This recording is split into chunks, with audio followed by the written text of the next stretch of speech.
All right, so wrapping up continuous functions and the properties of continuous functions, I want to discuss really briefly the properties of continuous functions. So the following properties that we're about to list are properties of continuous functions that follow directly from the definition of continuity and the corresponding properties of limits. And so they're stated, but we're not stating them with proof right now. We will work examples where we do state them with proof, however. So our first property, f of x equals c.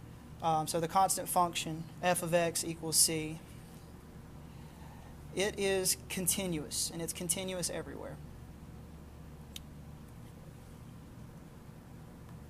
So the identity function f of x equals x is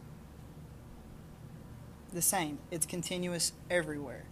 Okay? Now, if f and g, so a function f and a function g, so usually we see them saying f of x or g of x. If they are continuous at x equals a, then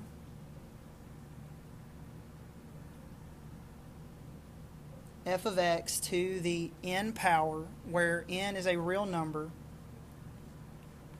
is continuous at x equals a whenever it is defined at that number that's being specified. So the next one, f plus or minus g, is also continuous at x equals a. F times g, you probably guessed it right. It's also continuous at x equals a. And then the last property is f divided by g.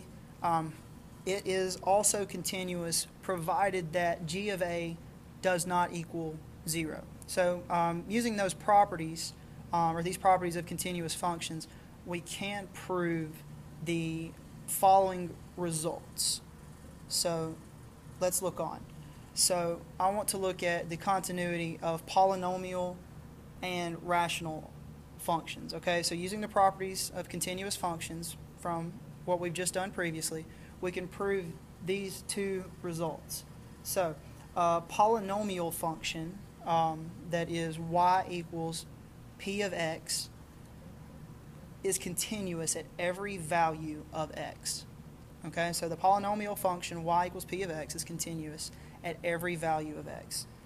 The second one, a rational function, so r of x equals p of x divided by q of x, is also continuous at every value of x where q of x does not equal 0.